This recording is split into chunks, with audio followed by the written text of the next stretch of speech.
Most certainly, and a little bit of Scottish football here to end for us. Obviously, Rangers unfortunately missed out on Champions League football after their devastating loss to Dynamo Kiev last week, costing them £40 million, give or take. Is that a huge blow for them? What does that make the rest of the summer look like?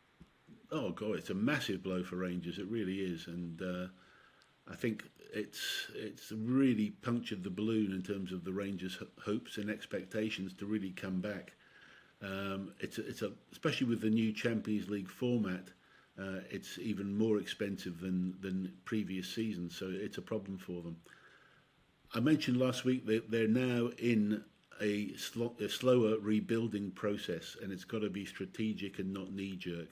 And they've got to now look at a 1-2 season rebuild, and they've got to back Clement to do it. However, being Rangers and with the pressure they've got on it from the fan base, it's very hard to think of that longer term strategic rebuild. But nevertheless, that would be my advice: is what they've got to think about it. I think at board level, they've got to find ways to bring more resources in financially as well. There may well be some restructuring. I don't know what the board's going to do on this situation. They hopefully get their stadium back. I've been hearing as soon as sort of late September, early October. If that's the case, that will be a positive move. But still, there'll be issues around that. A lot of mess still at Rangers to be swept up and cleaned up. But no, this was really bad news for them against Dynamo Kiev. It was the worst possible of outcomes for them. For sure, and we spend all summer talking about all the players Rangers need to get in to, help them compete in the league and help them compete in Champions League, and then something like this happens. So, forget signings. If I'm hearing you correctly, will they now need to actually sell players after missing out on the Champions League? Well, it's possible, as I'm saying, that they're going to have to look at a strategic 1 or 2 year rebuild, and that may well mean selling players. You'd hope that they can still maintain second in the Scottish Premier League, even with a reduced squad. And that's got to be their goal, that they take their time and they start to rebuild during the January window, or probably next summer is when they would really be a big squad revamp. They've got to try and blood some of their academy talent, and they've got to just, as I say, look at a strategic rebuild. And it's painful, but it's something that has to be done now, and they've got to get the resources together to do that, and that may take some time as well. Most certainly. And talking about their rivals, Celtic, we spoke a little bit about how the Champions League group stage is now the league stage. That means instead of 6 games, we've got 8 games for them at the bare minimum in the Champions League this year. Does that make a huge difference on prior years? Does that benefit them financially well more than it did, when they only had those 6 games? Yes, of course it does. I mean, you got that extra home game, and that means a lot. It also not just the match day revenue and everything that comes with that. It's also normally these days with sponsors, you've got categories in there for Champions League appearances that will give you big bonuses as well. And it's important for Celtic to try and get the coefficient back up as well for themselves. And so it would be great if they can do that. Now, a lot of this Champions League new format money will also come from results. Celtic only had one win, I think, in the Champions League group stage last year. They've got to put together a few more wins, because there's really good level of prize money for those wins and draws. So they've got to perform well. And I think they can do. I think there's a freshness about Celtic, although I'm hearing Matt O'Reilly may well be off to Brighton as of this morning. I'm hearing that's almost a done deal.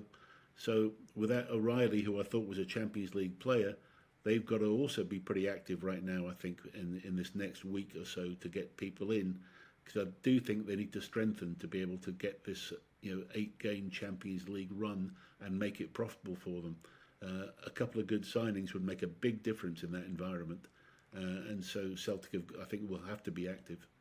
For sure, and as you mentioned, obviously the goal is to get out of the league stage, but by the fact that each win might mean a little bit more influx, how important is it to get those better players in, even if it doesn't necessarily mean you're getting out of the league stage?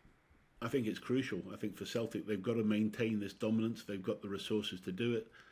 This has been the fans' gripe for a while, that the board have been too tight with spending the money. Now is the right time, I believe, that Celtic should push the boat out a bit further than they have done. They've got to give Rodgers some support. I think he deserves it. I think he's shown that he can manage the squad. He delivered the title last year. So let's see if they can really give it a good go, because I'd like to see them do well and to benefit Scottish football overall if they can get further and out of the group stages. It would mean a lot for the Scottish coefficient in general if they can do that.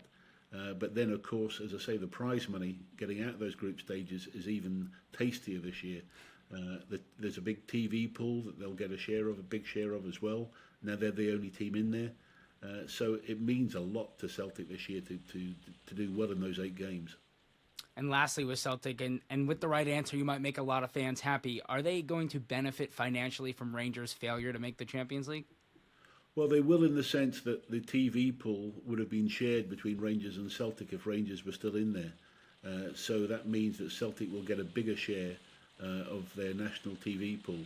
Now, Scottish TV, being a small market, obviously is not going to be as big as the English market or the Spanish market. But still, it does mean that Celtic will probably get more than they would have expected now that Rangers are no longer in the competition. That makes sense, Keith. Well, thank you so much for chatting us through all the big finances going on. And hopefully next week we'll have maybe some moves for some of those clubs who have been kind of inching closer to getting some people in. Yeah, look, it's the season started. There's no doubt. We're not short of controversy already. I can't wait to see this week how it goes. And, what worries me, though, is already we're going to be seeing an international break way too soon in the season, just when we're getting used to the Premier League. It's so annoying. But anyway, let's see what happens this week, and we'll be speaking next week and keeping everybody updated on the reality behind a lot of the stories. Sounds good. Thanks, Keith. Thanks, Will. Bye.